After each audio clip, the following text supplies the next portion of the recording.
Good evening and welcome everybody, in the audience and everybody watching at home. We welcome you tonight.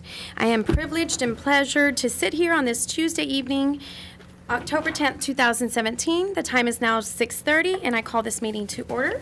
We'll start with our invocation by Pastor Richard Muser from Agape House Fellowship, followed by the Pledge of Allegiance by Miss Councilwoman Cynthia Carrasco. All stand, please.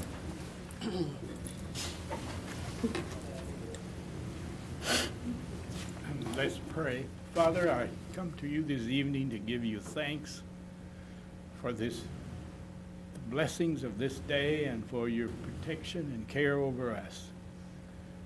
We thank you for this time that they gather here to make decisions, and we pray a blessing upon this city, upon this council meeting, and we thank you that you have promised to never leave us or forsake us. And so tonight I would like to say, Father, bless what is being done here tonight, that it will bring you the honor and the glory, and we give you the praise in Jesus' name. Amen. Amen. Amen. Please face the flag. I pledge allegiance To the flag of the United States of America and to the republic for which it stands, one nation, under God, indivisible, with liberty and justice for all.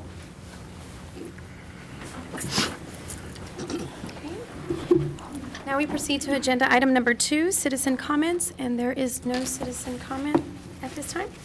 And public announcements. Ms. Carrasco, you have any announcements? Not at this time. Ms. Garza? Yes, I want to thank everybody that attended the gathering at the natatorium Saturday for all the city employees. There was just a handful of employees. I wish there would have been more, but it was very nice, and I thank the ones that went. Thank you. Thank you, Ms. Garza. Mr. Crisp? Just quick, I just wanted to thank the city for the opportunity. It was not funded by the city, but the opportunity to attend the TML conference here recently. It was a great learning experience, and I look forward to hopefully trying to bring forward just a couple of the things that I was able to experience and learn about while on the trip. But thank you again. So. Thank you, Mr. Crisp. Ms. Moran? Just to like to thank staff for a outstanding job on the employee appreciation event that was scheduled this past Saturday that Ms. Garza talked about. It was such a joy and pleasure to see those kids watching movies with their popcorn and pickle, and just knowing that we are utilizing the multi-use complex center, and I can see just great things happening out there. The other thing that's going to be happening, I think, and I believe is it Saturday, the Alice High School is having their first Yes, ma'am, their meet? first meet at the natatorium, yes, ma'am. So let's go out there and support our Alice High School swim team. Thank you. Thank you, Ms. Moran. And I just want to remind everybody about Saturday, our Boys and Girls Club will be having their fundraiser, their big fundraiser. So if you haven't bought your tickets, buy your tickets and get out there. And then we have the libraries doing a book signing as well. So we have a lot going on in our little town. So everybody get out and support Alice. All right, agenda item number 3, presentation of Municipal Court Week proclamation. So at this time, can our municipal employees step up?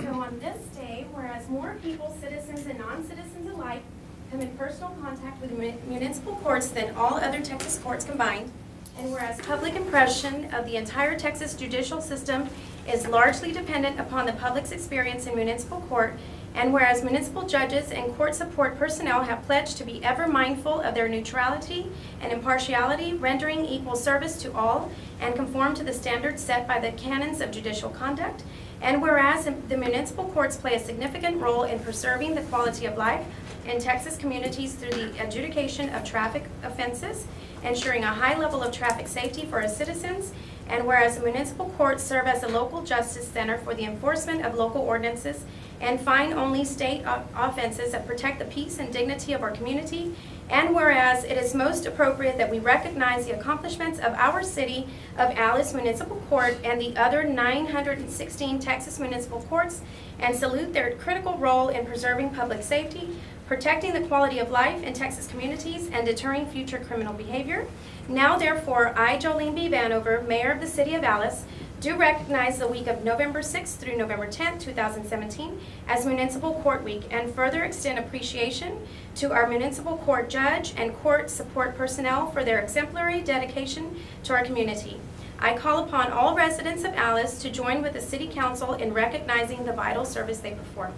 And as we present our proclamation to our municipal employees, thank you all very much.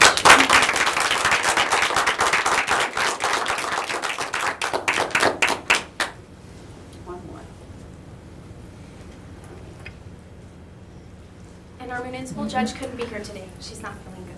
Thank you all so much. Thank you. Thank you. Thank you. Thank you. Good job, guys. Good job. Appreciate Yeah. that. Thank you.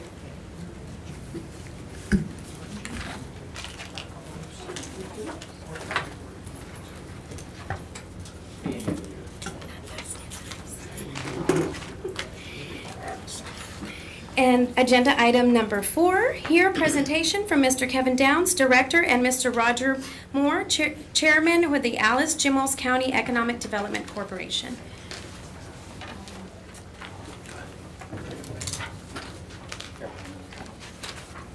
Good evening. How are y'all this evening? Very good.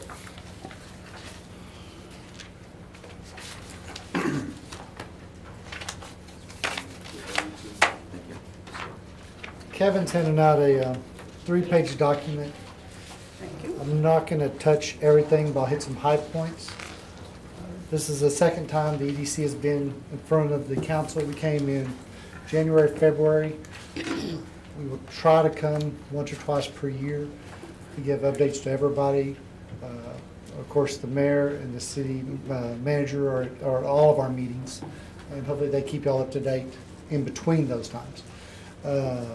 It's kind of why we did it.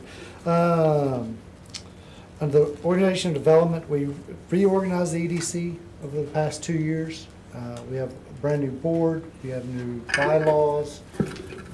We've totally restructured the way the EDC is ran from where it was in the past.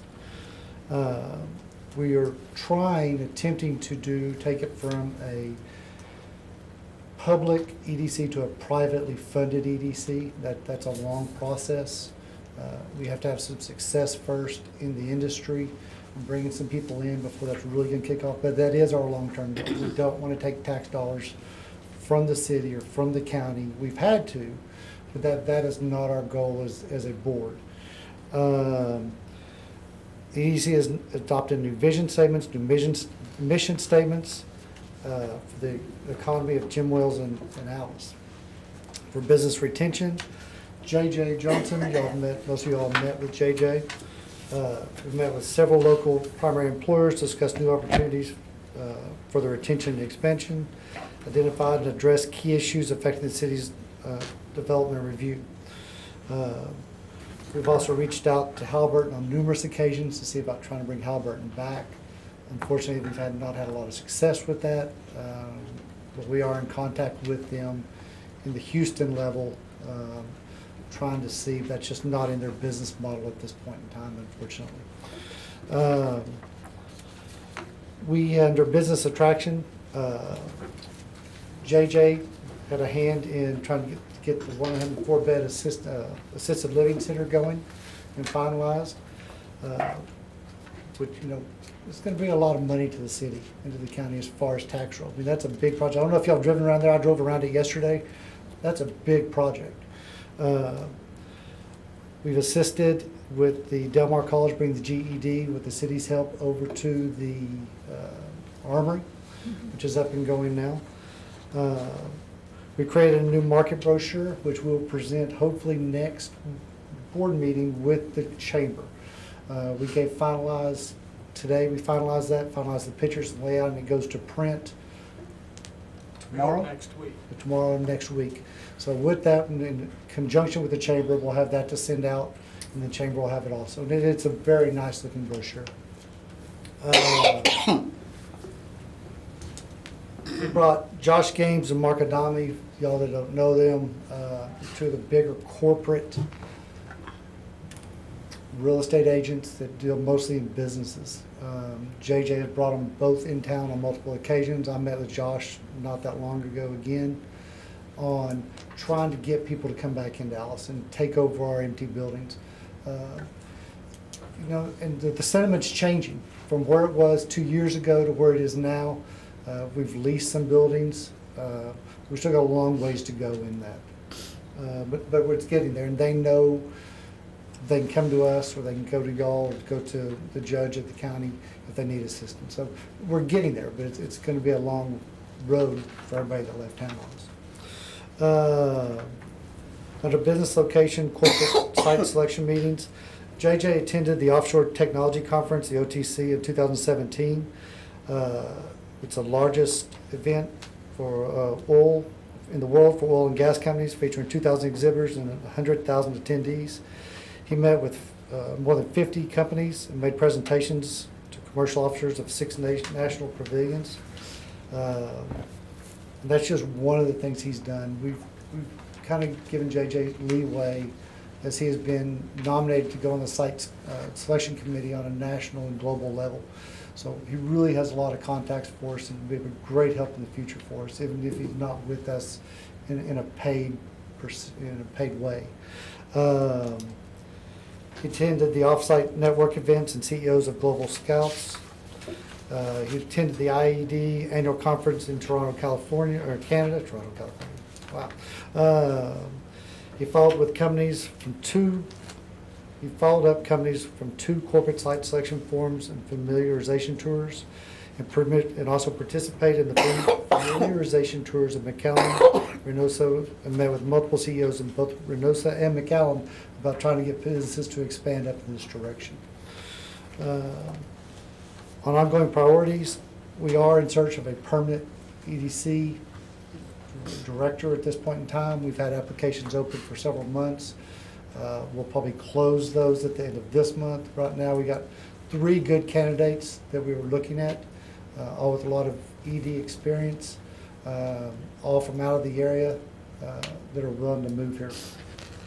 We're trying to get 1 or 2 more so we have a good pool to choose from, and hopefully those will come in the next couple of weeks, and we'll close that down and go forward. And hopefully by January, when JJ's contract expires, we'll have another full-time ED director that's here every day on site doing nothing but promoting Jim Wells County and Alice. In adoption of that, we are also working on the incentive program. I'm going to let Kevin Downs speak on that just briefly. We've met with several of y'all, but hopefully next meeting we'll get going on that further. Kevin? Yeah. First of all, I'd just like to congratulate the City Council in being pro-business by already having an incentive program on file. And what we were trying to do is be an adjunct or an arm of the City Council in creating a new abatement program that would give the tools to both the city, the county, and the school district. And what we've come up with, we feel like we've come up with a pretty simple, clean abatement program. We have discussed that with a few of the city council members. We are going back around to make sure that the rest are covered, including John Lemon, the attorney. And what we would like to do is show what this is not done for us. This is done for the city and the county and the school district. So what we felt like we've come up with is a pretty simple document. It's a good starter kit, if you will. That will hopefully propel us going forward and put us on a level playing field with other cities of the same size to attract businesses. More on that later. Like I said, that right now is one of the EDC's main focus, is getting this passed in the city and the county and the school district. That's an essential piece for any EDC. to work with to bring companies. I mean, we're talking large companies. We're not trying to get the mom and pops. We need those, but that's not what the EDC is going after. The EDC is going after 20 to 50 to 100 jobs with good money, taking stuff out of ag, put it into commercial, bring some tax dollars into Jim Wells County and Alice, City of Alice. And that's really where we're focused on. And for us to be able to do that successfully, this document is one of the things that we need, that frankly everybody else has but us. If you look on anybody's EDC website, almost everybody has the tax abatement policy. The tax abatement policy is just a guideline, okay? Nobody will fit within this guideline. Everything's negotiable. Y'all have the right as the city council to turn down anything that we bring to you if you don't like how it's structured. So even though we're going to give you a document, please don't think it's a rigid document. It is anything but a rigid document. Everything is, I've gone from knowing nothing about this to knowing quite a bit about this, and everybody says that every company comes in is different. Their needs are different, their wants are different, and therefore it's just a guideline that we're trying to set up to put in to attract somebody in, and that's it. So please keep an open mind on that. JJ will meet with y'all individually if you hadn't already. We can make changes to it. I mean, like I said, it's a free-flowing document. I do think we have most of the bases covered on it the way we are. So hopefully there won't be very many changes needed to it. Okay. And that's really all I have. I'll take some questions if y'all have any questions. I know we don't see y'all a lot, and y'all don't think we do a lot, but we actually have done quite a bit over the last 2 years. One thing I have learned is when I was asked to join the EDC several years ago, I went in, I want to be a sprinter, I wanted this done, this done. That's really not how an EDC works. It's more of a marathon between site selection committees and meeting the CEOs and trying to build trust between companies and to get them to come in town. It's a long-term process. And to do that, we need to be consistent in the way we do things. And I think what we've set in motion with the EDC and the board, and changing the board, and changing the bylaws and the mission statements, and getting these documents presented goes a long ways towards that goal. Very good. Question? Thank you, Roger. Ms. Moran, any questions? Just a few comments. Sure. First of all, thank you so much for coming and giving us this presentation. It's really appreciated. It's very informative, and we do look forward. I know I speak for myself and the council. We look forward to working with EDC. I met with the Board of Realtors, the local committee here earlier today, and one of the comments that I made was the realtors and the EDC are the organizations that sell our community, and without you guys working together with us, the city, we couldn't do this by ourselves. Thank you very much. Thank you, Ms. Moran. Mr. Chris? Yeah, I just wanted to touch briefly on the abatement policy, and I just wanted to thank you for moving on that. And as we've stated before, and as you stated, is we were trying to be pro-business, and it was a matter of putting something in place that allowed us to light a fire, if nothing else. And it's a very fluid document, and we look forward to sitting down and really weighing the two, merging the two, and making it a very effective document. We appreciate you moving on that. Took some time, but it looks good. Looks really good. The brief reading that I got, and I'm really excited for the presentation and for us to be able to really move forward with a structured document of this style. Thank you. Thank you. Thanks. Roger, I have one question. Your office is at the chamber? No, ma'am. My office? Well, the EDC. Oh, yes, ma'am. Oh, I'm sorry. The EDC. It is. Yes, ma'am, Yes. it is. That is where we have an office at currently. Okay. Are you planning to move somewhere else? We're negotiating with the chamber. Okay, I think I know. Okay. Ms. Carrasco? Well, I want to thank y'all for coming, and I appreciate it. I appreciate Mr. Johnson too. When we met earlier, it was very informative, and I'm looking forward to working with EDC. I feel this is a good first step in the right direction, and moving Alice forward. And again, I'm looking forward to working with EDC and all the other entities and only working together we can succeed. Thank you. And I just want to say, just a comment, you know, I've gone to all their meetings and they've worked really hard on this and they've spent a lot of money on this. We can't not forget that. It is a very, very viable, ready to go document that's very versatile, you know, that we can make, not amendments, but what was the word? It was another word for amendment, but you can basically change it to fit, you know, whatever company comes through. But they've worked really, really hard and put a lot of effort, not just them, but people that they've hired to put the document together. So the finished product comes with brains and investment for our city, and I appreciate that. So if anybody doesn't have any other questions, Go ahead. go ahead. And JJ or something. This, and I look forward to asking the questions when you do the presentation on the actual tax abatement. But is there additional consideration in offering, I mean, tax abatement is just one of many incentives that are available.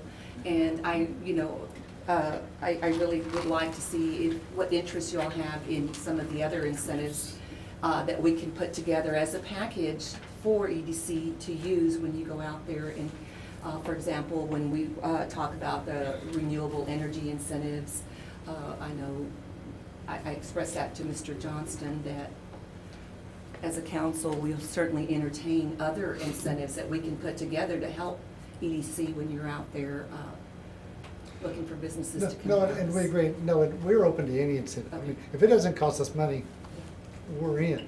I think our goal right now is to get this in, because this is Absolutely. the foundation that we can build everything else upon. You know, renewable energy incentives, you've got the Freeport, I think we talked about the Freeport zones. We talked about that several And times. then we've got the Texas Capital Fund. So there's a lot of programs that we as a city can entertain and help create a package, an incentive package No, with this abatement. And we agree, and like I said, everything that the EDC does, y'all have to approve. From a tax abatement to whatever incentive, we'll negotiate it with the company, but when it comes down to it, it's up to the council and the county to say yay or nay to those You incentives. that we guys are provide. actually putting you've got the foot in the door per se. And so input from the EDC is really vital in what, we get back. Yes, ma'am. Thank you, Ms. Byrne. Thanks. Ms. Carrasco, you had something to add? Okay. Thank Okay, you. guys, thank y'all so very Thank much. you. Thank you. Appreciate Nice y'all very much. Great job. Okay, agenda item number 5, consider and act upon adopting a resolution of the City of Alice, Texas, nominating individuals to be placed on the official voting ballot of the Jim Wells County Appraisal District Board of Directors to serve for the 2018-2019 year term. Mayor and council, as y'all requested, an application was created and we placed that application on our website, also circulated through social media.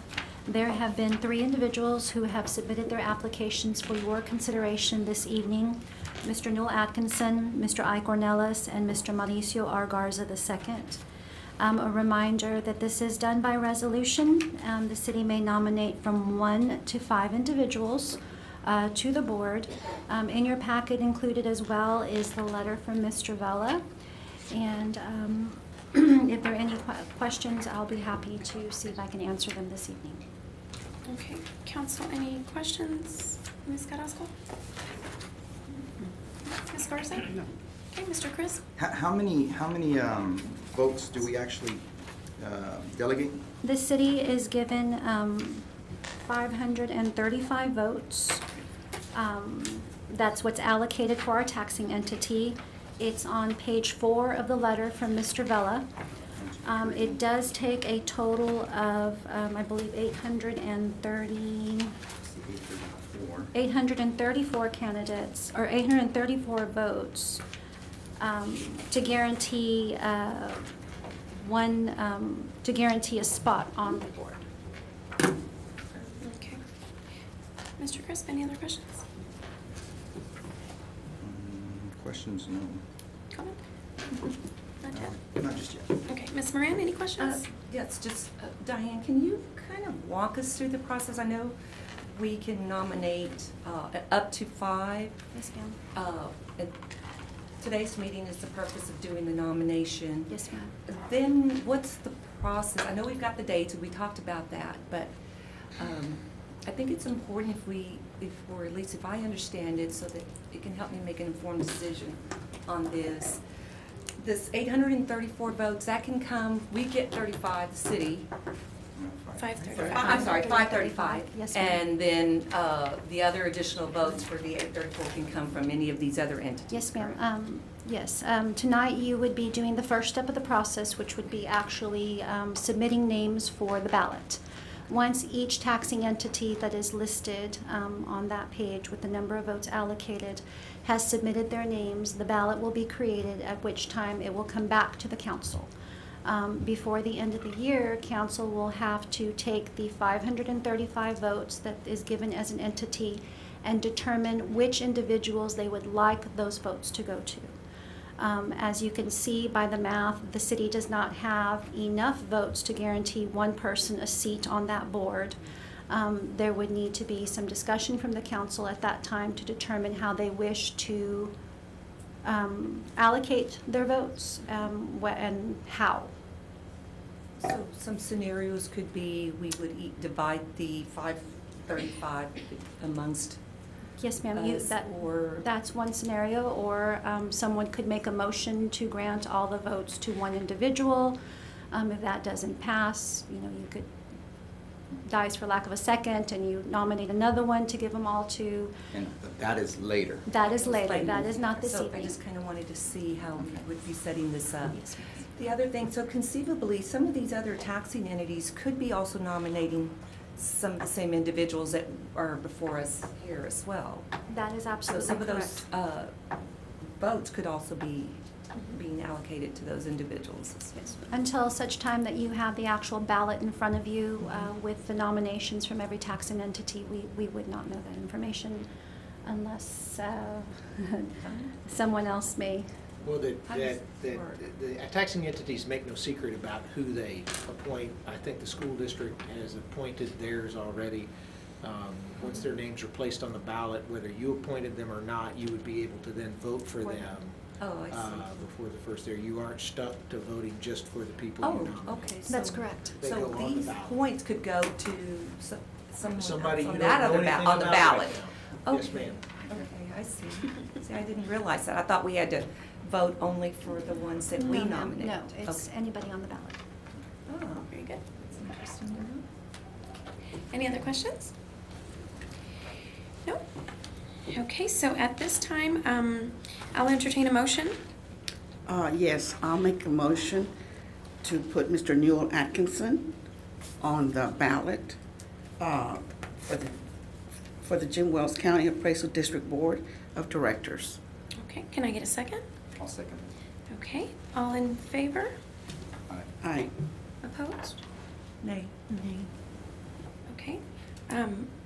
I vote for it, so we'll put Mr. Atkinson on the ballot. Okay, at this time, Any other motion? could we You can take another absolutely motion take since we another have two motion. other people that possibly, I'll entertain a motion at this time. Same agenda item, because we have two other names. Mine was, I know, I'm and I don't know if I can discuss right now. You have I- the vote. I felt since these individuals each took the time to fill out an application and apply, that we nominate all three. That's what I thought we were doing. I was gonna make a motion to nominate all three. I didn't know we were taking them individually. It's just the way the motion was stated, so. Oh, okay. You can either do the one, or Mm-hmm. the three, or two, or, Mhm. right, I think, Yes, ma'am. So we can. Yes. right. So I make a motion that we nominate all three. Can we do that now, John? Well, Now that Mr. we've added Atkins, Mr. Mr. Atkins has on already there. been nominated, and Okay. so So then the other the two. the business to be conducted that's left is the other Okay. two names. All right, well, I make a motion that we nominate Mr. Ike Ornelas and Mr. Mauricio Garza, and since Mr. Atkinson's already been at it, I nominate those two individuals. I second. Okay, so at this time, council, any discussion on the two names or one name at a time? Or? Me personally, I feel like we're spreading it kind of thin in what we've got. We don't have a lot to give out. I think we have some very qualified people, but we have one individual that has fought for our county. You know, say what you want to say about some individuals, but that certain individual has hired attorneys on his own part with his own money to fight for our taxpayers, and we have members in the room that can attest to these type of things. And you know, personally, I feel like we need to weigh our options and actually getting the people in there that we feel are best qualified. I feel that all of the individuals here are qualified, but we need to look towards the best qualified and not spread ourselves too thin in the case of the 530 that we have, or 535 that we have. So that's my point. And Mr. Atkinson has served, what, 12 years? 12 years already. So he has experience with it. And the presentation that he provided for council, I believe, Yeah. whereas the others, I don't. There's vested interest. Now, that's not to say that everybody else doesn't have vested interest. Don't get me wrong. But I kind of look at it like an application for a job, and the application, obviously, for one individual comes with a lot of qualifications, whereas the other two, I feel would be splitting votes if placed on a ballot, if council would choose to. Well, you know, and not taking anything away from Mr. Atkinson, he's done a really outstanding job, and I commend him for his application and the packet he put together. However, again, in clarifying with Ms. Lopez here, we have to look at some of these taxing entities who, for example, Jim Wells County gets 1,725 votes. Allison Independent School District gets 1,740. So some of these individuals may be nominated repeatedly from some of these other taxing entities, so they're going to get some of those votes. And again, it's no guarantee here today that we're not going to split our 535 and give them to one. Additionally, as far as the job application, we looked at the attached responsibilities, and I feel like each one of these candidates certainly meets the criteria for the duties and responsibilities of a Jim Wells County Appraisal Board member. So again, there's lots of opportunities from the other taxing entities for some of these same individuals to garner some additional votes. And there's no guarantee that we're going to allocate our 535 to just one individual. So I think in all fairness, we're just nominating today, you know,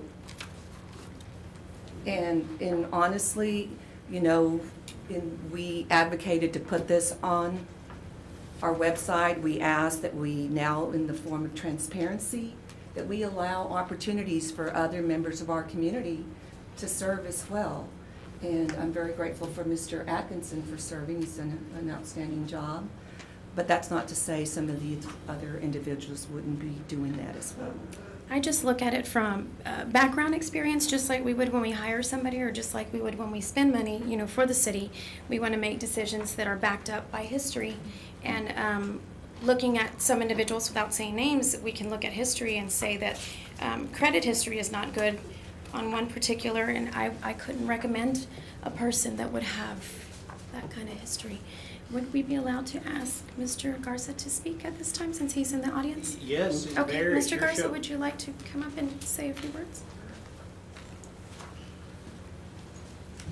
Good afternoon, or good evening, Honorable Mayor and Council. My name is Mauricio R. Garza II. I was born here in Alice. As a matter of fact, I was born at the hospital that's abandoned, and I've got 4 generations of family members buried at Collins. My roots run deep here. Now, granted, my experience may not look as good on paper as others, but they do have a 50-year experience leap on me as well. So it is hard for somebody, especially the newer generations, to gain experience if they're not given the opportunity to gain experience. I've owned multiple businesses in the city. I currently own several partnerships outside of the city and outside of the state. I am a debt-free landowner of the state here in the city of Alice, where all of my property taxes are up to date. I was appointed to the Jim Wells County Leadership Program, where I graduated there, was a facilitator. I've even been appointed to the Keep Beautiful Alice Committee, where I served a full term.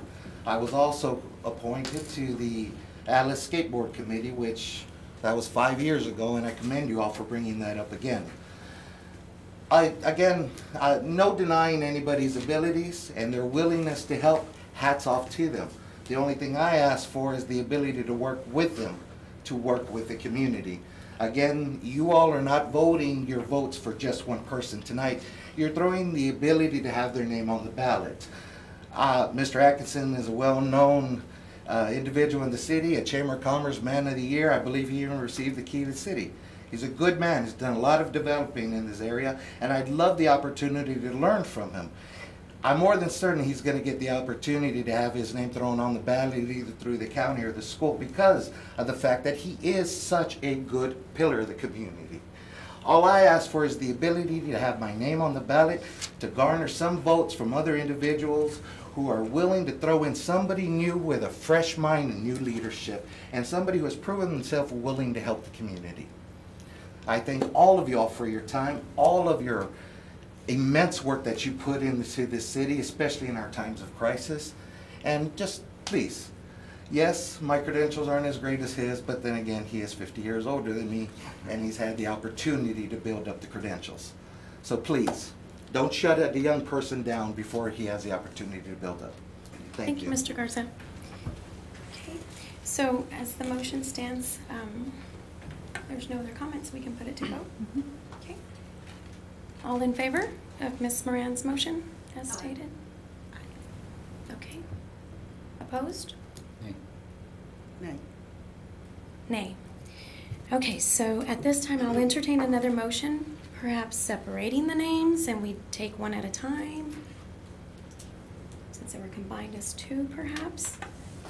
Mr. Garza came up and spoke. Yeah, I make a motion that we allow Mr. Garza's name to be put on the ballot. Okay, can I get a second? Second. Okay, all in favor? Aye. Opposed? No opposed. So Mr. Garza gets put on the ballot. Okay, if y'all would like to entertain a motion on the next applicant, Mr. Ornelas, I'll entertain a motion at this time. I make a motion that I don't see how that would change, we just turned down. But I make a motion that we nominate Mr. Garza as well. Mr. Ornelas on the tax appraisal board. Okay, can I get a second? I'll second. Okay, any discussion on this one? I think we Talked enough? Okay, take it to vote. All in favor? Aye. Aye. Opposed? Nay. Nay. Nay. Okay, so we move on with two people as our nominations, Mr. Newell Atkinson and Mr. Garza. Congratulations, you are our nominees. Thank you for wanting to serve. Thank you. All right, moving on to agenda item number 6. Consider and act upon authorization of the fiscal year 2018 chip seal project and authorizing the interim city manager to solicit sealed bids for the construction of the project. Mayor and council, Mr. Rudy Morta, our engineer, is going to be presenting some information to you all. As you all may recall, during budget discussions, there was a street improvement, is finance in there? Street Improvement Fund that was created several years back that has money set aside specifically for seal coating. If you'll entertain some time for Mr. Mora to walk you through his item. Yeah, so that they can see it from this side too. This is the viewing part. Good evening, Mayor and Council. I placed this here. If you want a different location, let me know. But this is just a form of reference. Okay. And there, once they have it. And they indicated they should be able to pick it up with the Oh, back here. that's fine.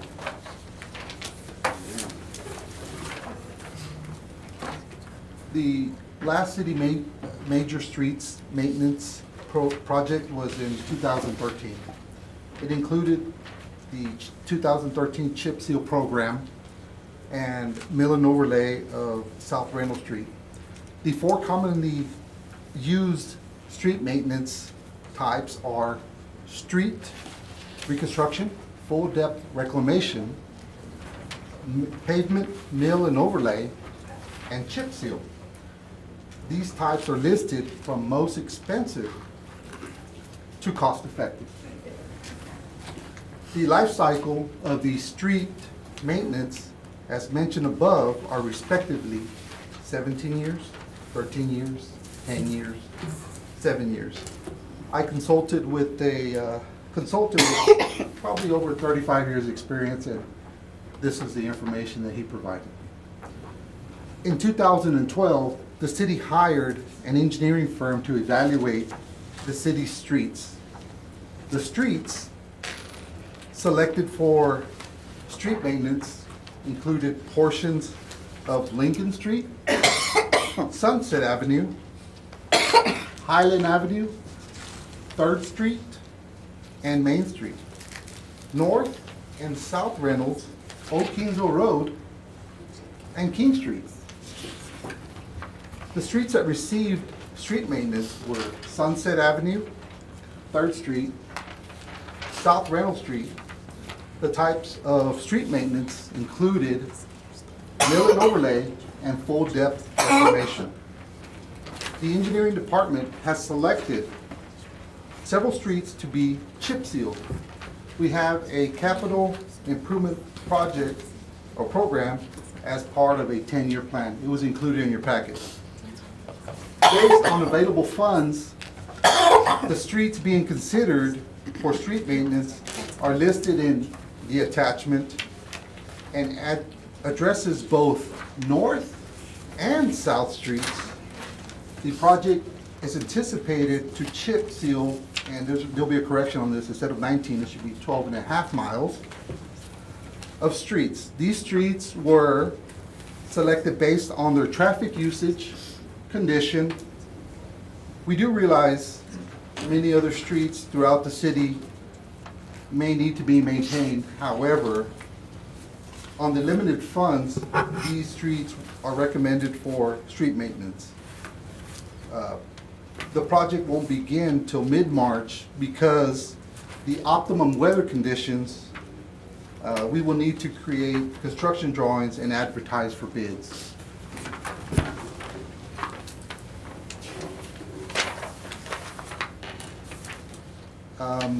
In speaking with the city manager and finance director, we do have available funds to do this type of work. And what I have here is the streets that were maintained or maintenance back in 2007 through 2013. I'll flip the board in a second and you'll see what I'm proposing for 2018.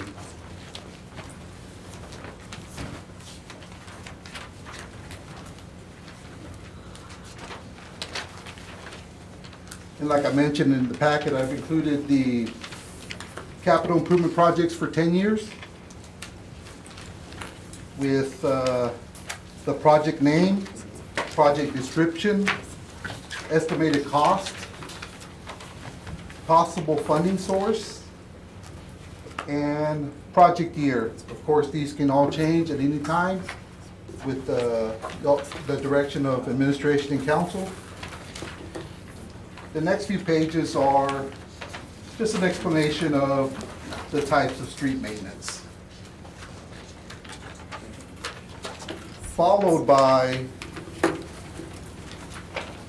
the consultant, which was RVE, that was hired in 2012, and you'll see different highlighted or colored items that reference these type of streets.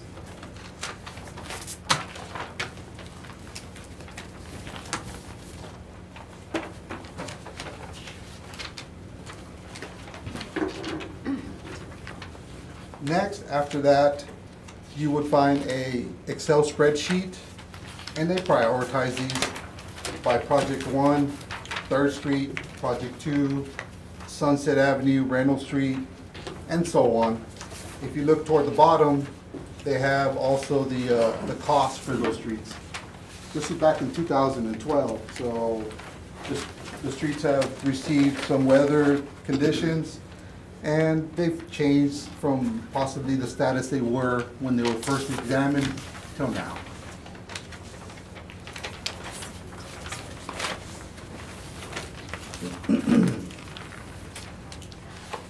I have a list of streets.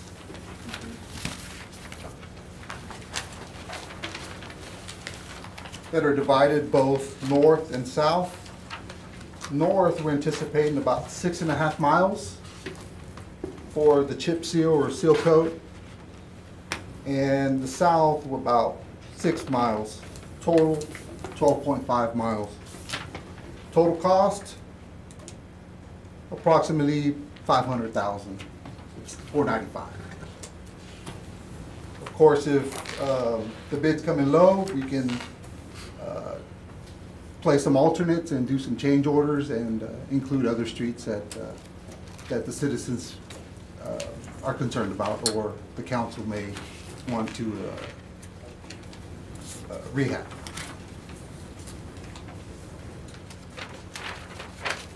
And basically, I'm here to answer any questions y'all may have. So Rudy, if we see streets that are not on here, and we know they need some work, what do you recommend? My recommendation would be consult with Diana and let her know. She'll pass the information to me. From there, we can determine if it's a possible a seal coat project or a mill and overlay. And the reason I bring up the seal coat because it's about $2.75 a square yard to do this type of work. And what you're basically doing is on streets that are pretty well off, a few cracks here and there, you want to seal those cracks. You don't want water to be introduced into the substructure below, which we call the base section. If you have that happen for a long period of time, what you'll see is potholes. And a chip seal would not be adequate for that type of maintenance on there. Right. The next method would be your pavement mill and overlay. And that's if all the pavement on top, or a majority of the pavement, has several cracks in it. It looks like what we call alligator cracking, just several cracks. You can see blocks and stuff. That's a more expensive method. You'll be able to do less streets. Possibly, I hate to guess, but you'll be able to do less streets. The most expensive method is basically removing the hot mix layer, the base section, and recompacting the subgrade section. And I think in the somewhat of a presentation I had slides, I give cost. Street construction and replacement, approximately $55 to $60 a square yard as compared to $2.75. But this is based on the distress or the condition of the street. Okay, Rudy, and how did you go about determining which streets were more important than others? Okay, well, I focused on this.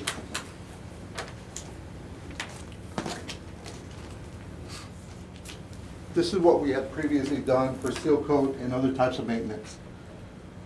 All the areas that are colored are from, basically, if you have a green, you're looking at a 2012 mill and overlay. A purple, 2012 Texas Boulevard, that was a full reconstruct. But in 2007, you had the chip seal, which is like a brownish color. Now, Since these have received maintenance, I focused on the streets that hadn't received any maintenance in the past 10 years.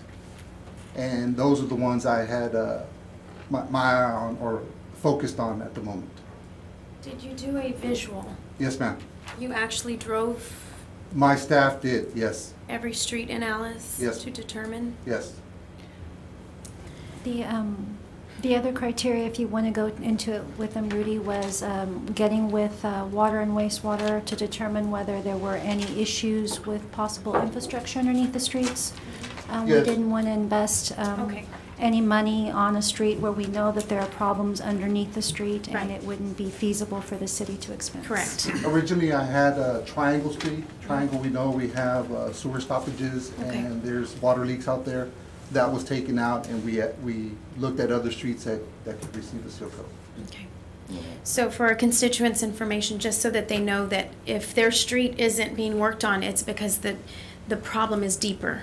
Yes. And we want them to know that we're not just ignoring the fact, because I can see lots of streets that we do need to look at, but apparently the point that we need our constituents to learn at this point is that the problem is underneath and we can't go and fix the top. And like Rudy mentioned, if there are particular areas that council has constituents that are concerned about, certainly bring those to our attention, and we will get narratives out to the council outlining specifically why that particular area is not under consideration at this time. Very good. Very good.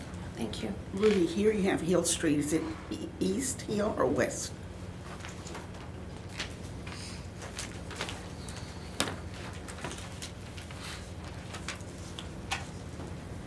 It's between Texas Boulevard and Cameron. Cameron, South Cameron, So I guess east, is that correct? East. Yes. Mr. Mora, I'm sorry. Go ahead. On this one right here, this is the one you have up right now. It says 2018, then I saw something for 2017. So right now, this is all for 2018, the streets you have highlighted here in red? Yeah, are you referring to the The map. CIP or the That one. capital improvements, or are you referring to a map? I was looking at the map, this map right here. It's the one you have right there. It's the same Rudy, one you it's That the one same right there. Okay. That So one. that's for 2018, Yes, chip and seal? yes, that's actually, should be 2018, the 2017. Are you that looking passed. at the legend? Well, I thought it maybe says you, it on here. because you were It proposing it in says 17 and 2000. I the think I project was was. for the 18, yeah, I because was this has at the come time. before us before. Yes. Is that what you're talking about? Or not us, I'm sorry. This has Previous become before council before, when we just talked about, we needed 700,000 at one point to do some projects, so. Yes. so. Did I answer your question? Yes, and I know we mentioned, we had talked earlier about some of those other streets that some citizens had concerns about. And one was this Sixth Street where Yes. they were concerned there was no sidewalks, that students are walking off the street and might be a safety issue. And you did Yes. address that with me, and Yes. you can share that with everyone. Sure. Around William Adams, on the north side, which is Sixth Street, there are sidewalks on south of Sixth Street, but there are no sidewalks on the north side. And I vaguely remember when I had done the design on this project, that there wasn't sufficient right-of-way. Typically, the right-of-way we look for in a residential area is 55 feet. We would like 60 feet, just depending on the type of classification. 55-foot right-of-way is typical for residential, the 60-foot is typical for a collector. Okay? A collector would have been great, but I think we only have somewhere around 47 and a half feet, and the back curb and gutter, or behind the curb, there was only 2 feet to the right-of-way. So we could not encroach into private property in order to make a sidewalk. And on a sidewalk, the state looked at these as becoming ADA compliant, so a minimum, you would need a 3-foot sidewalk. And that's something we can research further and kind of figure out if there's something, another avenue we could take perhaps, or is that out of Obtain the what? right of ways or see if We you would can obtain the obtain a right of way, yes. That's gonna cost. It's gonna cost, We yes. have to purchase right of ways Yeah. from the residents. Okay. Go ahead, Ms. Brown. So, Rudy, just for further clarification, in your summary, you state in 2012, the city hired an engineering firm to evaluate the city streets, Yes, and then the streets that were evaluated and recommended by this engineering firm, of those, how many are now being proposed in your 2018 chip seal? Unless I missed one, I I believe didn't see any. I believe the answer, give me a second. Did I miss that somewhere? Just so that the public knows what Sure. I'm looking at.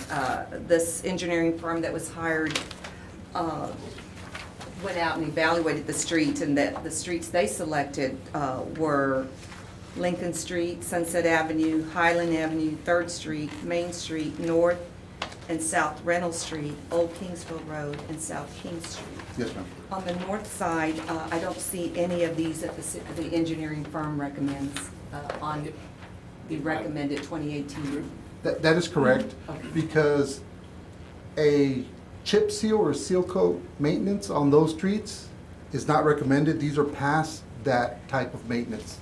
These would be followed by either a mill and overlay, a full depth reclamation, or a full reconstruction of the streets.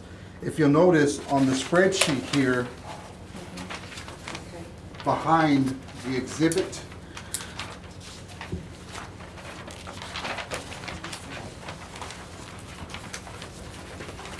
Okay.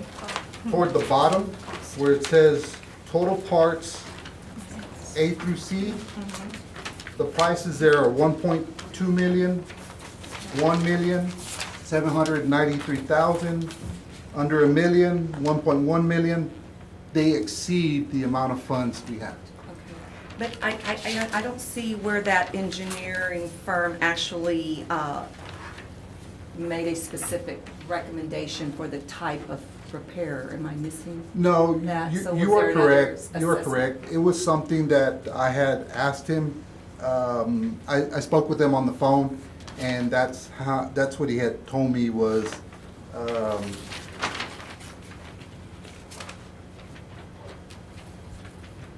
it's not specified on here, but he did mention a lot of them were mill and overlay, full depth reclamation, and items like that. They were beyond the chip seal. So do we have a report from this engineering firm? I'll have to Assuming we do. visit what we have in the engineering Okay. department. And then just one other question. What was the process for coming up with the CIP project itself? I mean, how much input did we have from the citizens and staff? Well, I know we have a 10-year plan, which is great, you know, it's good to see that we're focusing on strategic planning, long-term planning, specifically for capital improvements. Yes. I want the public to know what was the process at how we arrived at this particular 10-year CIP. How much input did we get from the public as well as from staff? What was the concerns that were coming through my office prompted us visiting these streets. And a lot of times we would drive these streets and visually we would see the condition of the streets. The first two on the CIP were divided into south and north. The following, let's see here, were mill and overlay, curb and gutter, Adams, Almond, and Beckman. That one, I felt was maybe possibly not as high a priority, but I placed it at number 3 because we actually replaced the water line out there. I think they had probably maybe a 2-inch or so. We upgraded it to a 6-inch or an 8-inch, which it tore up a lot of the street out there, and to, I guess, finish the job, you would want something that looks nice on the surface and that would be able to function. And basically so on was my recommendation. Once you get down to 9, 10, and 11, these are pretty much referencing what the engineer in 2012 had recommended. And I guess I want to touch on a point that the mayor brought up. Some of these streets, and I'm not sure which one she was referring to, but there are some streets that are not even on here that do need some work. I'm just wondering, and you have explained, and so has Ms. Lopez, the possibility of why they were not included, because it may require that we do additional infrastructure, water, sewer upgrades. But was that, were those streets identified in the engineering firm's report? Or have you all identified those specific streets, that, so that we know that that is what the problem is? We cannot fix them because we have actually identified either through the engineering report or... Ready, correct me if I'm wrong, but when RVE did the engineering study, I don't know if they worked in conjunction with utilities as far as the issues we're seeing with infrastructure. My understanding is the infrastructure issues came as you started to work on the capital improvement project and started to discuss with Mr. Sines and Mr. Duarte, where are you seeing the majority of your breaks and where should we be concerned on mapping out on our maps where it may not be a good area to start looking at? And that's a good point, because originally on RVE's assessment of the streets, Reynolds, actually, South Reynolds went from 44 all the way to Cecilia. But since there was a majority of leaks between Cecilia and Schley, that section was taken out. And I guess because and I'm referring to the schematic on the breakdown of costs. I've seen where we actually identify some of these streets, and then we actually break down that it requires upgrades, water lines, sewer lines, and I don't see that done in this manner here.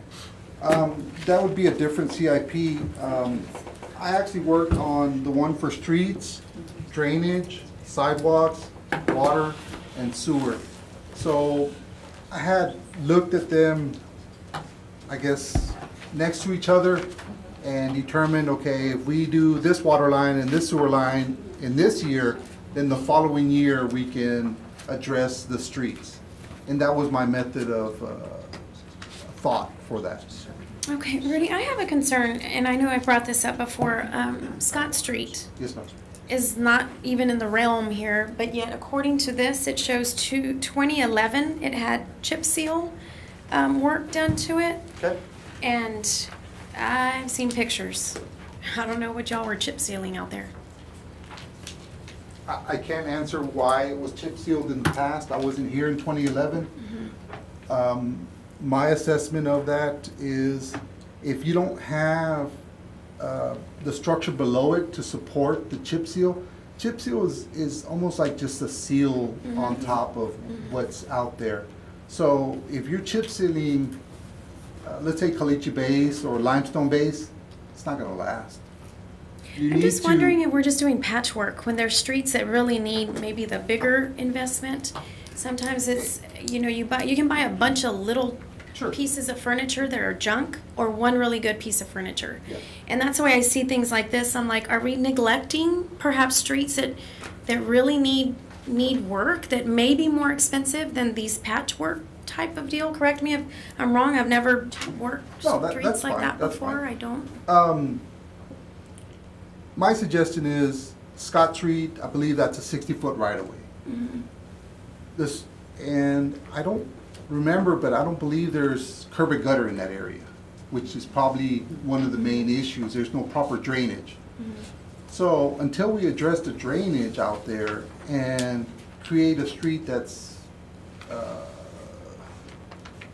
that's A Street? that's A Street, then a chip seal out there is, I hate to Right. say it, it's almost like throwing money Right. away, or a Band-Aid. But I know, and that's my point. What, I mean, I don't know. I just feel that sometimes we do all of this patchwork, and then you have these non-streets that have a street name as per the city of Alice.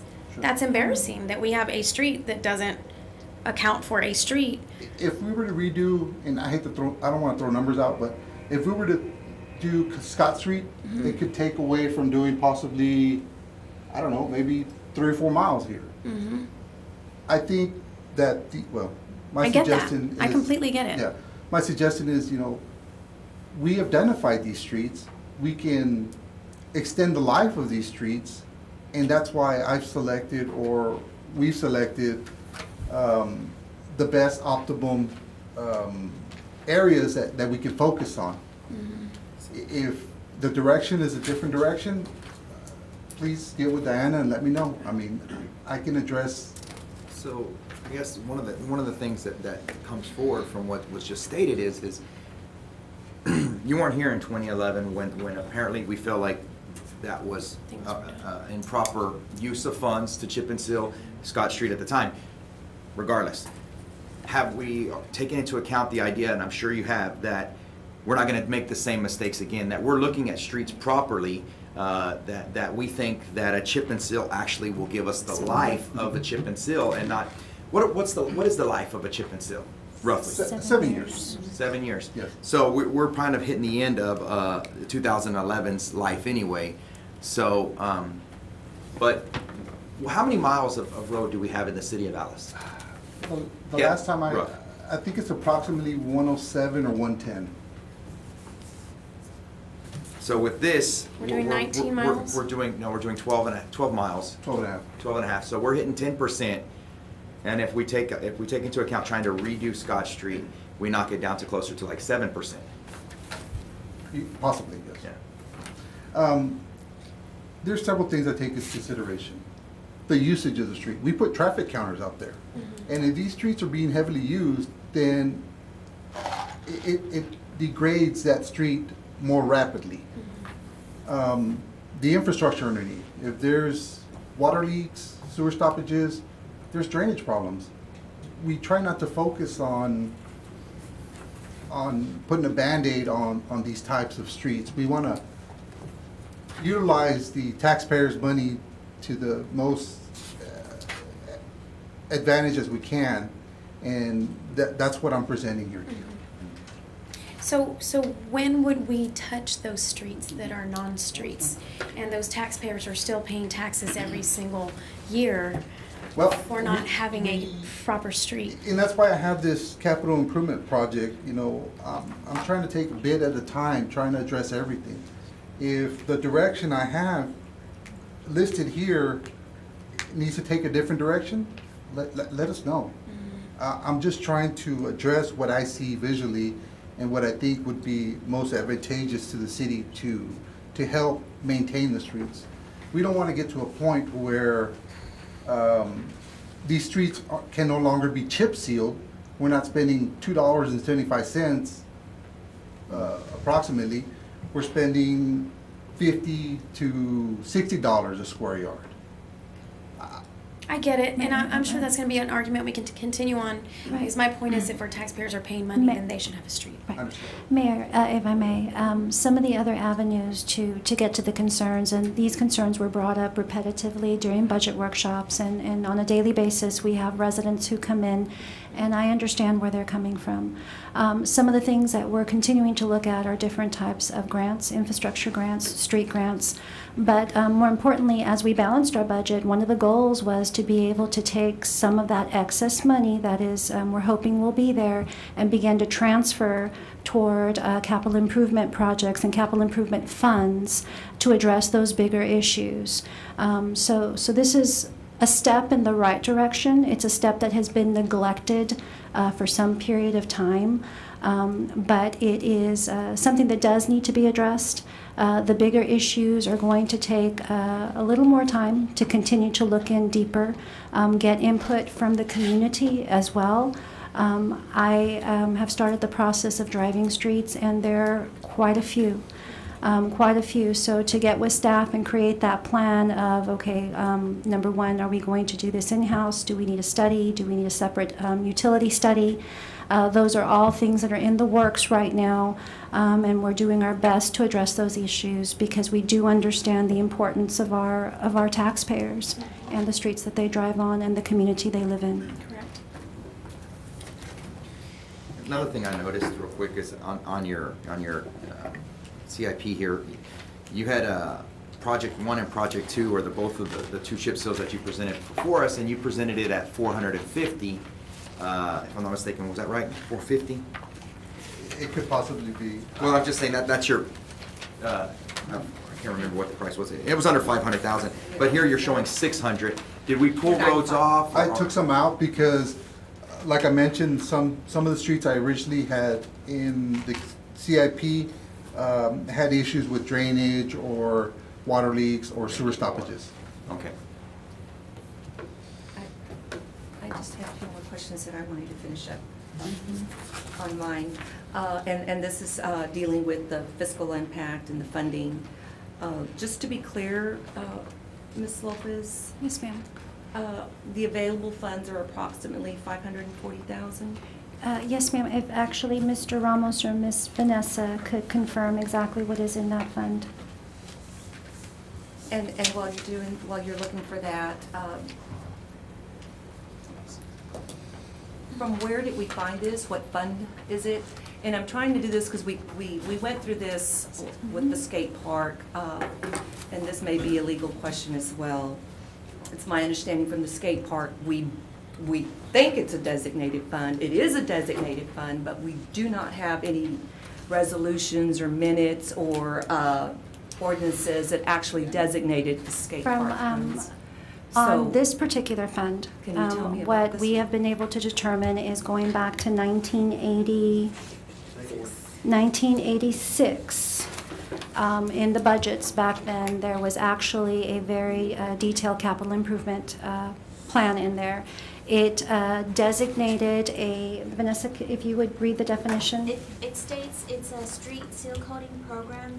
The funding source was the general fund. It said project began fiscal year '86, and the estimated year of completion, it just said ongoing. And it stated that the purpose of this fund, it was a 10-year seal coating project designed to seal coat every city street at least once in a 10-year cycle. And it just stated the city street department prepared the streets for sealing, and a private contractor is hired to lay the seal coat. After that, as she went through budget books, it was never done by resolution or by ordinance, but what was happening is every budget cycle, there was monies being transferred from the general fund specifically to that fund. Which fund is? 42? Fund 42. So you're saying because it was passed through budget cycles? Yes, ma'am, through the budget and the approved Well, that adopted suffice, budget. Mr. City Attorney? Well, I mean, it's a created account that it would take council action to dissolve the account, to be able to take the funds, to put it back in the general fund and spend it however.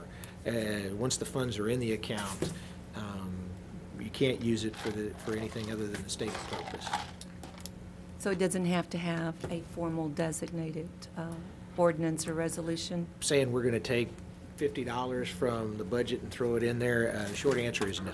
Because then we can move it out of there? You'd Since have it's to not going to be dissolve. designated? If you wanted to take if you wanted to be able to use the funds in the general fund, you'd basically have to dissolve the account and take the funds out and drop it in you'd have to dissolve the account so the funds I would guess my fall back. question is, if for some reason we had some kind of emergency, this is just a hypothetical, we have 540,000 or whatever the amount is.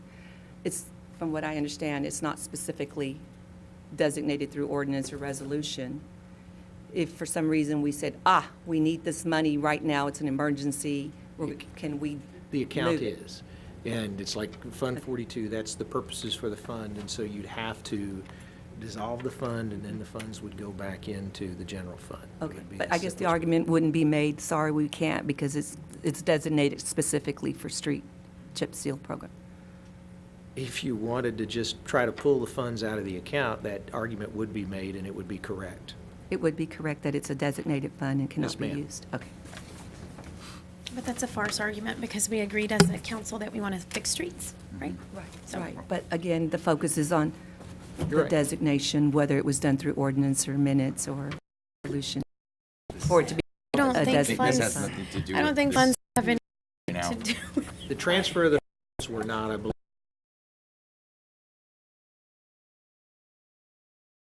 And there would not have to be specific council action to turn them into special seal coat funds to go into the account. Once they're in the account, then we got another problem.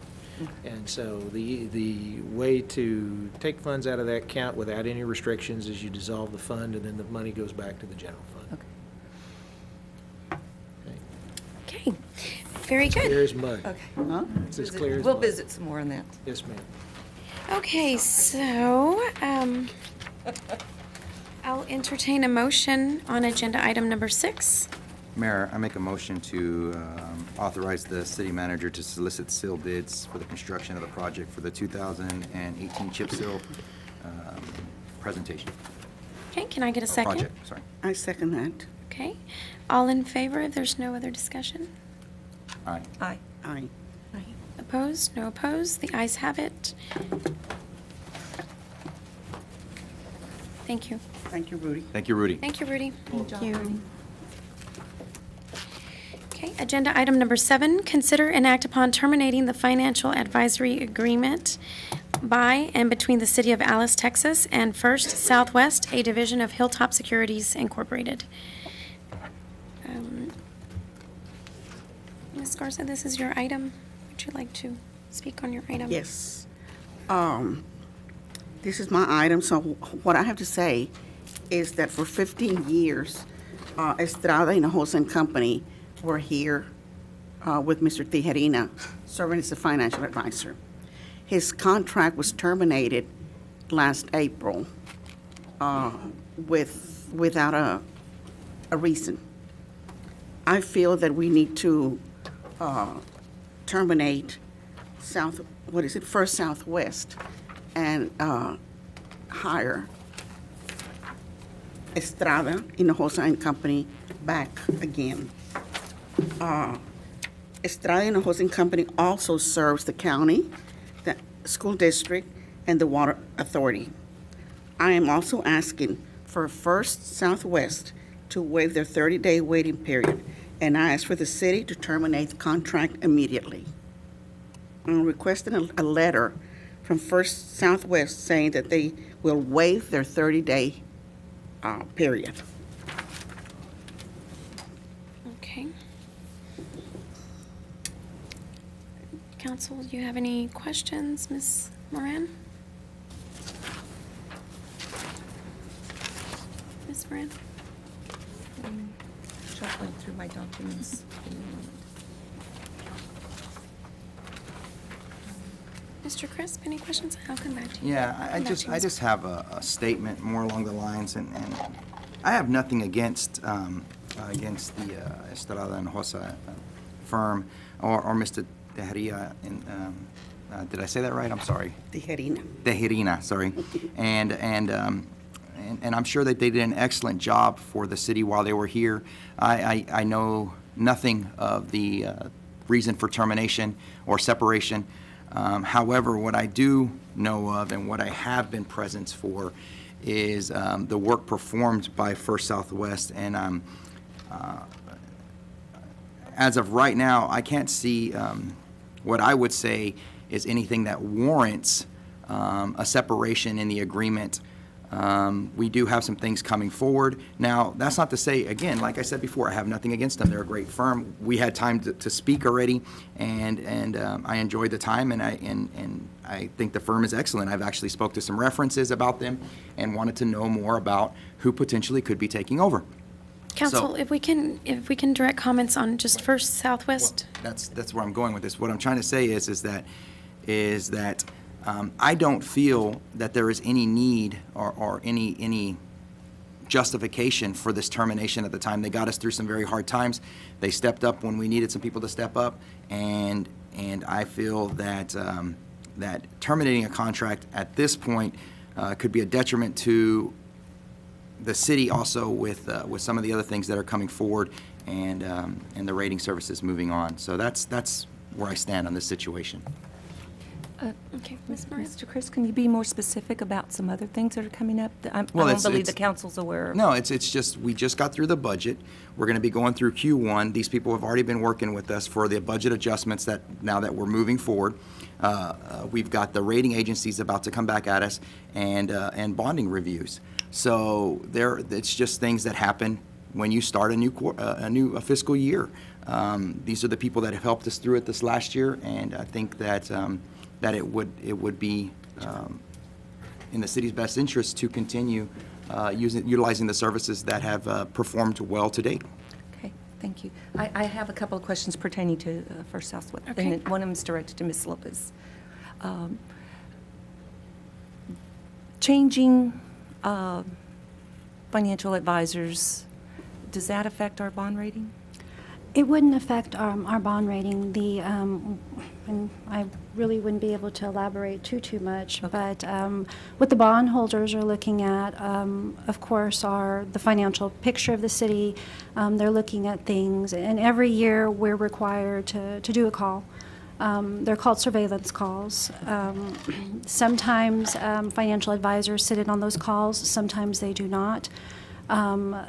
Because of the circumstances dealing with our finances here in the last 2 years, we've been very forthcoming on those calls and letting them know what has transpired, changes in management.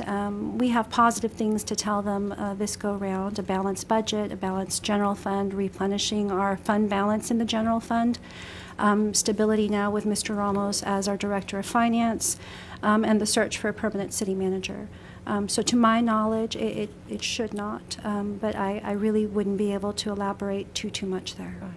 But they're looking at all these additional things Yes, ma'am. that we have going for us now. Yes, ma'am. And the other thing is, and maybe this is for Mr. Lemon, how would the Section 4 termination, the 30 days, would that affect us in any way, Mr.? No, it's there's no hooks attached to it. We just give appropriate notification to the financial company. It's without cause, and they go their way and we go ours. Mr. Tejerina gave up his rights 30 days when he was terminated for no reason at all. Scott Oscar, you have any comments, and it will stick to First Southwest and why? Pretty much what they've asked has kind of answered some of my questions. I kind of feel like when First Southwest presented to us, I didn't feel like they were aggressive enough for the situation that we were in at the time. I really didn't have much confidence, and I don't really, know. Even though I think we were in a place where we should have known our financial advisor a little bit more, and feel like I just didn't have that confidence in whoever was the one that presented. I don't know if that was the woman or what have you. They didn't make it here one time because of a car accident and another time because we changed the meeting. So there was 2 times when they weren't here because of extenuating circumstances. Two times out of 3? Yeah, Okay. Well, they're a we professional changed the company. You meeting, and the adjust. other one, they had a car wreck on the way over here, so. Well, I know I've had to adjust for so- clients many times. So, and I felt that at the time that we were at the time that the city was, in deficit, and really the budget making came from the hard work sitting here and staff. I really don't feel like I feel, and I'm being very honest, as I'm very well known to be, is that financial company really just pushed the pencil and put the numbers in and presented it and said, there you go, you're on your own so long as I get paid. Mm-hmm. That's a feeling that I had from this company. And I've learned that in real business, we move fast because time is money and municipalities are different. But if I had to invest in a company like the company that our city is currently invested in, I'd be firing them. So that's my 2 cents. I feel that we now have a chance to bring back the same representation that we had before. And apparently they did a good job because they were here for 15 years. And they were terminated with no reason whatsoever. It was a political move. And I don't agree with that. I think one of my concerns, and in all fairness to First Southwest, since they're not here to respond, one of my concerns that I had is the recommendation to the prior council in the refunding Multi-use. for the multi-use complex, where we back-ended that, what should have been something that should have been paid in, and correct me if I'm wrong on the numbers, Ms. Lopez, in how many years? 6 or 7 years? We've now added some additional debt and back-ended that to. Because of which- their recommendation. Am I wrong in that assumption? Well, you're correct in most aspects of that. They did take a very short-term debt and extended it out. The reason for the council choosing to do that, the recommendation, I'm not very familiar with because I wasn't in this role at that time. However, my understanding was that it was because the city was in need of immediate relief. And I don't know if. Payday loan, basically. Yeah, and I And I can understand. understand that, but And that's yet kind of we. sad because we needed a payday loan, but yet we had this company hired to take care of us financially. And we didn't. No, they don't, all they yeah. do is bonding financial and, advisor. they don't advise us on how we spend our money, they advise us on how, they- where we get our loans from. What's the name? an Financial investment, yeah, an advisory? investment. I mean, if you look right Well, here in financial in B, advisor. it talks about Advisors. their job duties, Well- and it's not to come in and tell us not to fix streets or do They this. should and do that. recommend, though. What they do is they No, issue us a not the bonds. fixing streets. It's- No. But it's about the How we spend financing. our money. We No, approach that them would with be. bond. Well, and the other concern is, we back-ended and incurred, more long-term debt. And we also adopted a budget with a deficit. We had to raise the taxes. not them. So, but if, But we were paying a financial advisor. But that's I think not If their we were, job. if we were Right, looking and- to back in to give us some relief, In the, what happened there? I can't speak for the prior council, but what I can say is that I don't think the financial advisor in any way would have recommended the city adopt anything in the negative. They always want to ensure, primarily, most importantly, as the first goal of this council was to ensure that you have enough money to pay your debt. And that's truly their role. Well, But she was let me here restate at that I one- didn't, I'm sorry if I my, misunderstood. it wasn't an inference that they were recommending we adopt a deficit budget. I'm sorry, I misunderstood. Their financial advice was to refund and back in some debt. So we did that, but in addition, we also incurred a deficit and we also raised It would have taxes. been higher. We'd have been $1 million a So year what and did we minimum more. gain? What did we gain? is $1 where I'm million going. a year. We needed, we My- bought ourselves time, is what we No. bought. No, Sorry, we bought that- additional debt as well. We bought ourselves time. I mean, if you can't afford it to begin with and you're gonna add $1 million more debt, you add it on the back end so that you can pay your bills today. I just feel we That's a incurred more sad thing to debt. have to do, but if you have to do it, you have to do it. Otherwise, we'd be sitting at $1.9 million, or right around $2 million after last year's budget. So their advice to us was, make it through today and worry about tomorrow when it shows up, because we're not gonna get through today otherwise. Oh, wow. So, Well, yeah. I'm all that's for terrible. long-term financial me too. planning and not make it for today. And you know what? Let's state the obvious. They are on agenda item number 7 today, this date. And do we have a representation No, from and Mayor, First that Southwest? is last week at TML and everything. I have not been able to get in contact with Ms. Hand. No. Okay. And then that's not her fault. It's me not being able to make contact. Okay. But you tried. I've tried office number, but I believe she's available by cell, and I have not had an opportunity to try that number. So you called a number, nobody answered? No, ma'am, I. Tell This us, is Diana. important. It's important to Because have. this is a And- business. And Ann is a very busy woman, and if I had stressed enough, considering the time and then my return on Saturday, I just didn't have the opportunity to try and really make contact with her. Okay. It's her loss. But I think our financial history, and they've been with us how long? They were hired in March of 2000. No, April April. of 2016. So the, So our history that happened from 2016 months. to when we came aboard, in my eyes, isn't very impressive. So it takes a team. I'll entertain a motion at this time. I'll make a motion to terminate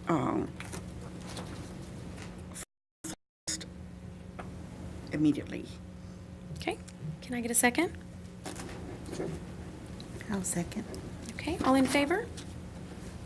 Aye. Aye. Opposed? Nay. Ms. Brent? Aye. Aye, okay, so the ayes have it.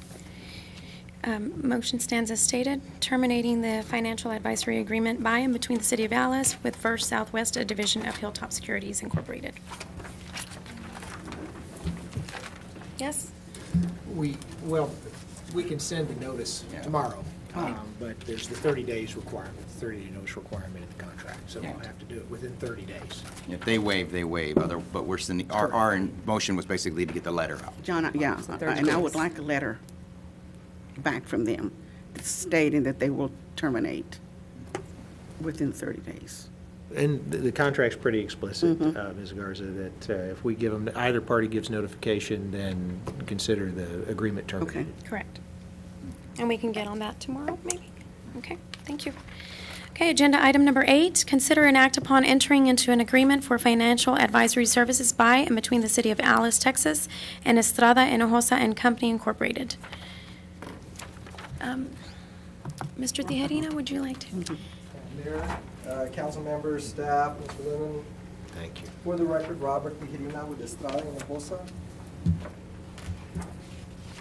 We have had the privilege and honor, as Ms. Garza stated, of representing the city Thank you, sir. over 15 years, approximately 15 years. And again, the presentation, just going to kind of go over some information on the firm. It's our 25th year anniversary. And again, we proudly put that on here. And again, as Ms. Garza stated, we have had the honor, privilege of representing not only the city, but also the county, about 15 years, approximately 15 years, maybe a little bit more. The Alice Water Authority, 15 years just about. And the school district, not as long. I tried to get there as soon as I could, but it's been approximately 10 years that we've been representing the school district as our financial advisor. And I don't know if everybody knows, but this is pretty much my hometown. My wife and I are from Alice. We're a product of this community, a product of the school district. We have a vested interest in this community. We both have family here. This is pretty much, like I said, what we call home. We live in San Antonio, but we feel Alice is still our home. I believe I spoke to Mr. Crisp. Same thing, I know he's from Freer. This is a place he lives in, but Freer is still hometown. I believe also Cynthia, the same thing. San Antonio is still hometown, even though you live here, but Alice is still close to your heart. And we feel the same way, my wife and I, about this community. If you turn to page 1, just some history on our firm, Estrada Hinojosa. Again, we started 25 years ago. The two individuals that started the firm were Noé Hinojosa and Bob Estrada. They started the firm together. When I joined about 17 years ago, I was employee, I believe, number 14 of the whole firm. We have our headquarters in Dallas, Texas. I am stationed out of the Houston office. We have a Chicago office and also a Miami and one in New York. We have 44 employees within our firm. We are 100% minority owned. We're the second largest Hispanic-owned financial advisory firm in Texas, or actually the largest in Texas and second nationally. Again, 44 employees, 100% minority owned. I'm not only an employee of the firm, but I'm also one of the co-owners of the firm. So not only do you get somebody here that's an employee, but you also get somebody that owns a part of this company. We are not bought out. There's no one above us other than employees ourselves. There's not a bank, there's not a lending institution. Again, 100% employee owned. If you turn to page 2, public finance experience. We've done financings either as a financial advisor or an underwriter. in 39 states in the District of Columbia. We represent cities and counties, school districts, community college, economic development corporation, higher education, also transportation, TxDOT up in Austin is one of our clients also. If you turn to page 3, again, here we have a total of about 4,800, a little over 4,800 financings total over the 25 years that the firm has been around, totaling about $426 billion. Below that, we have a map of all the footprint, pretty much in the United States, of where we've done either a financial advisory transaction or an underwriting transaction.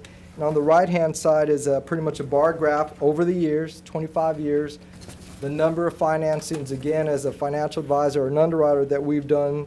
And as you could tell, starting off at the very beginning, we slowly started moving up.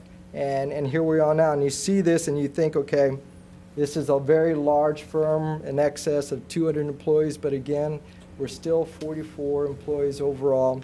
And if you turn to page 4, we have our registered representatives. And matter of fact, all of our employees, but again, the 2 top majority owners, Noé Hinojosa and Bob Estrada, and along with our years' experience. Before I started with this firm, almost 17 years ago, I worked almost 13 years on the trading desk, started out at the State Treasury office under Ann Richards. We merged into the State Comptroller's office and worked there again, as I said, almost 13 years. Started working with this firm almost 17 years ago, and haven't looked back, and I look to continue and work for this firm until I retire.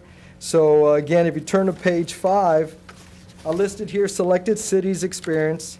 Again, we stated the total amounts of what we've done in the past, but on here on the left side and right side, financial advisor and underwriter are just pretty much tombstones. And what I did here in this tombstones is list the 2 financings that we've done, 2 of 7 that we've represented the city on as a financial advisor, $9.6 million general obligation bond, series 2007, $7,035,000 combination tax limited pledge revenue certificates of obligation, series 2009.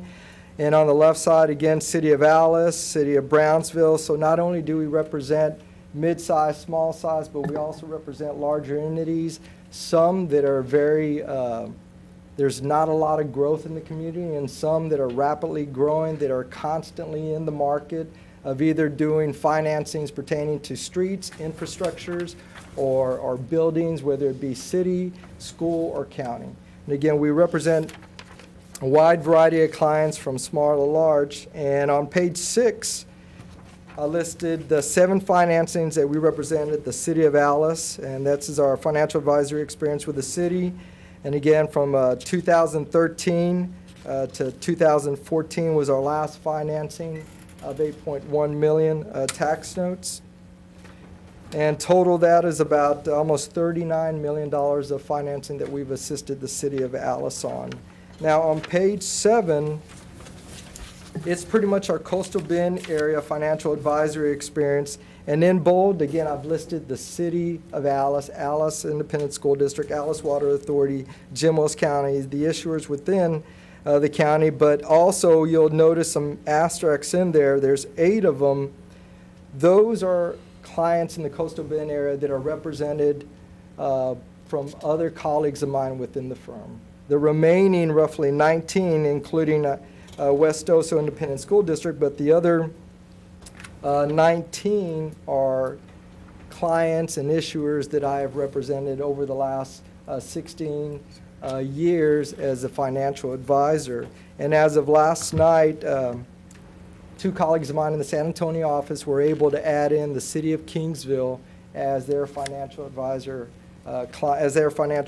client. So again, City of Kingsville was at it last night, and in the Coastal Bend area, I think I included everybody, and I limited it out. I didn't expand it any far out, going further north or out west to Laredo. We included Laredo. You have about 6 other clients that we can add in here, but I just try to limit it to the Coastal Bend area.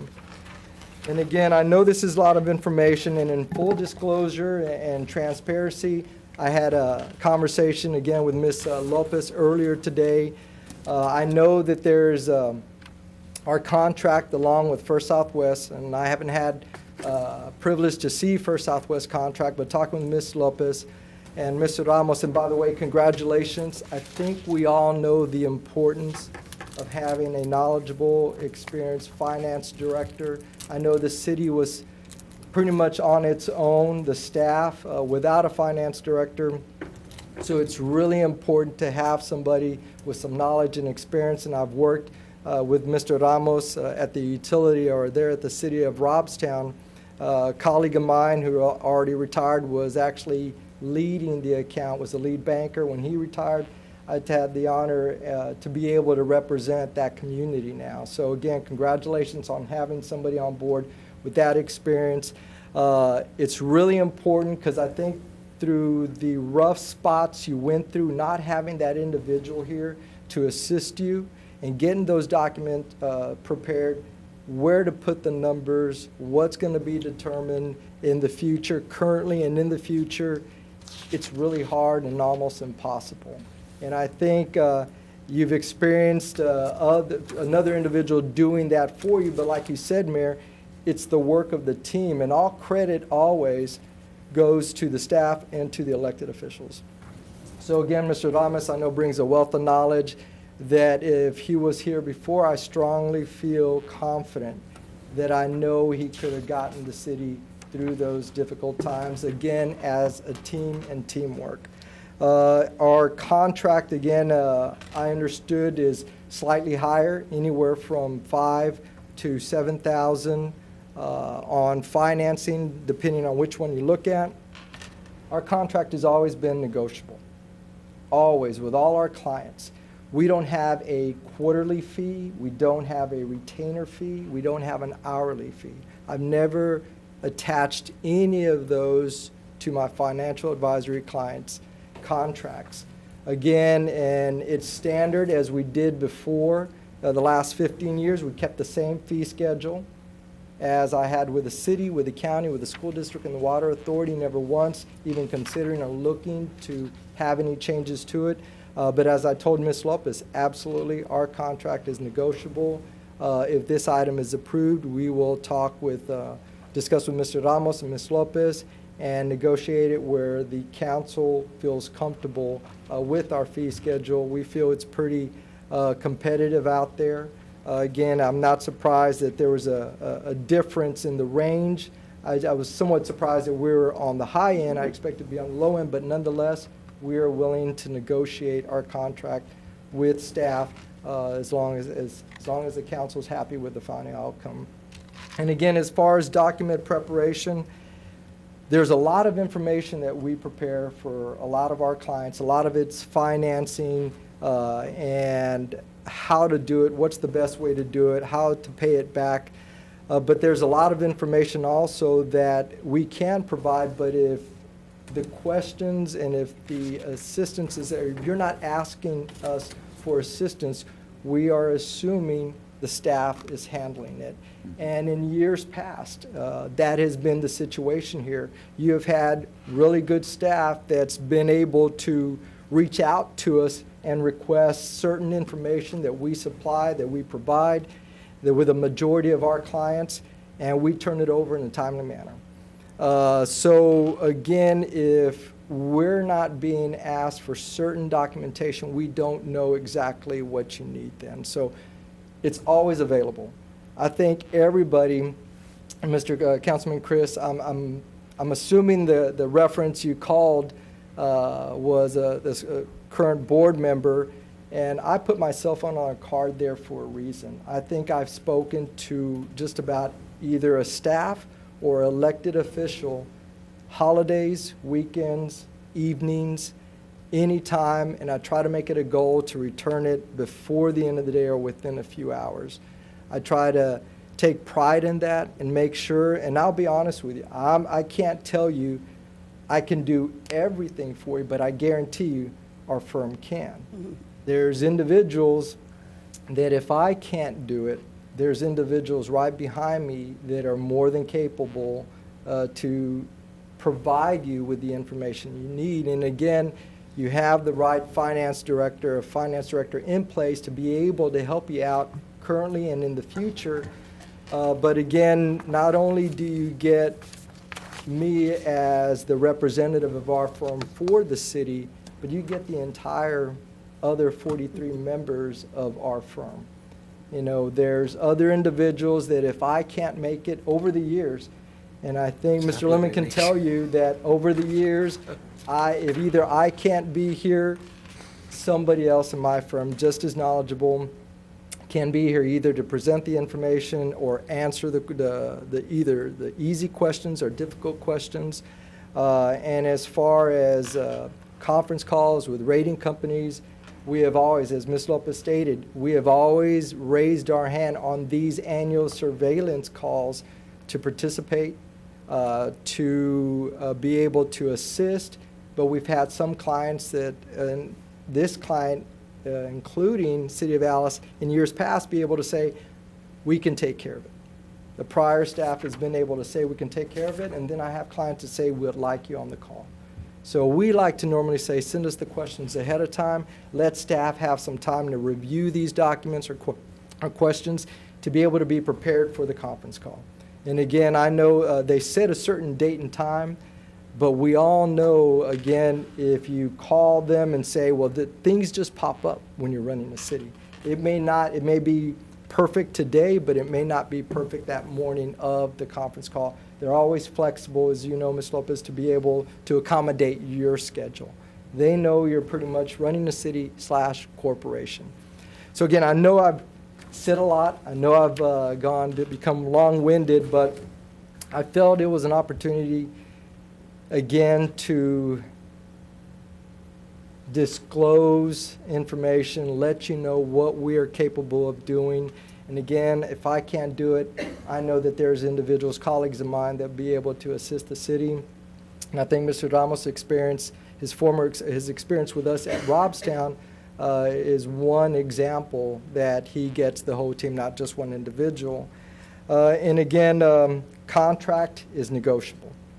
And we are honored and privileged to have this opportunity. I thank you so much to be able to give me this opportunity to come back and be able to present our credentials, pretty much a summary of our credentials, but to be able to come back and have this opportunity to be able to hopefully continue to represent the city.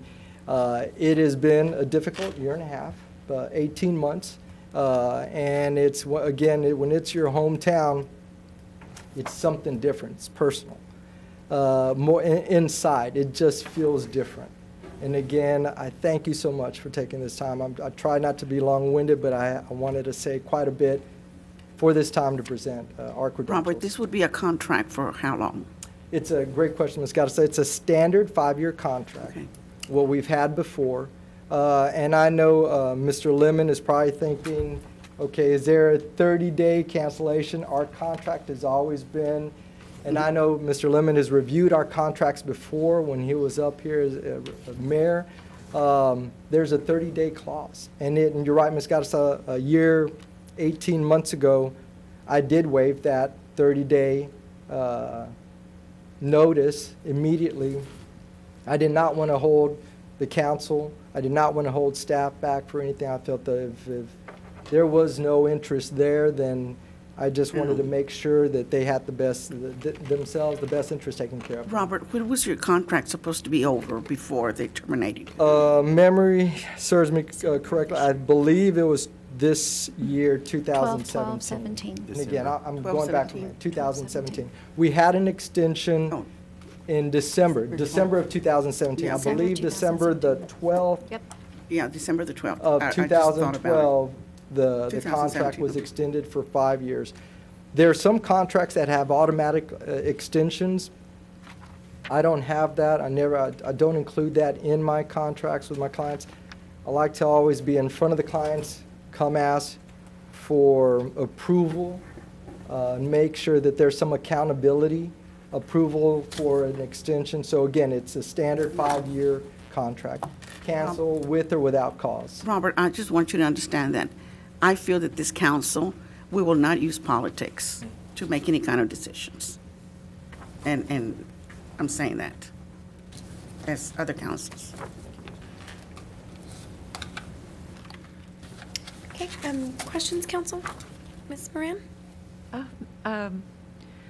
Just want to point out, and correct me if I'm wrong, Mr. Tejerina, I was going to call him. It's all right. It's a long You're, day. yeah, the firm is a HUB certified Yes, ma'am. minority business enterprise.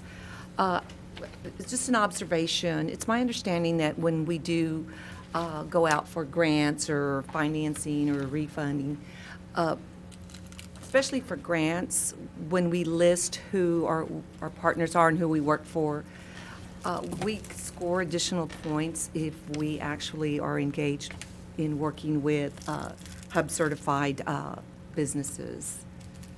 Am I correct in making that Yes, ma'am. assumption? There are some issuers out there that whenever they do score for financial advisory, they do account for those type of scenarios. Would that be something that the bond rating would consider as well? No, ma'am. And as Lopez stated, and I believe the experience y'all have had, with the rating company, it's more, as Ms. Lopez stated earlier, the finances and not more of the financial advisor, whether we're a hub or not.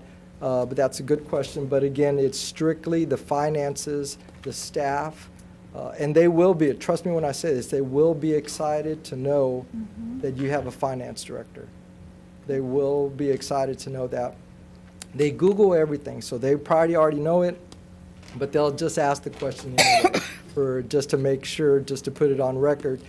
But again, it's just strictly the city's finances, the staff and the elected officials, what's going on around the community, not so much who the representation of financial advisor. Thank you. Mr. Crisp? No, like I said, we had a great conversation. I respect the firm, and the only thing, as I'm going to state, is there is an increase in fees, and I hope that, like you said, before we enter into contract, that our city manager, our interim city manager, however it's supposed to be stated, takes that into account and negotiates somewhat before anything is done. Absolutely. Yes. Ms. Garza? Any comments? What I was going to say, he already said it, so I just feel that he would be a big asset to the city. Okay, thank you. Ms. Carrasco? Everything's been said so far, and I- I've and- heard very good things about the firm, and I commend you with And there he's in your everything you do. hometown. So, please, Robert, Mr. Tejerina is my father back at home. And I just want to say, he does come highly recommended. When I checked and verified, he does come very highly recommended. And I hear he goes above and beyond his call of just financial advisor and pushing numbers. He answers those calls, like he said, at night and makes those recommendations, that it maybe is not in the scope of his job description as a financial advisor. So, yeah, he came highly recommended as the person that goes above and beyond the call of duty. Thank you, ma'am. At this time, I'll entertain a motion, council, on agenda item number 8. Yes, I make a motion that we enter in an agreement for financial advisor services for Estrada and Jose Company. And Councilwoman, if I can ask for you to clarify. I have a cough drop in my mouth. And in these regards, that you allow the city manager to negotiate Okay. the terms of a contract and enter into the contract with Robert Tejeda. With the firm. Estrada and Jose. Estrada. And in full disclosure, I'll be calling Ms. Lopez and sending the information, first draft, right off the bat tomorrow morning. Thank you, Robert. Can I get a second on Ms. Garza's motion? I second. Okay. All in favor? Aye. Aye. Aye. And no opposed? The ayes have it.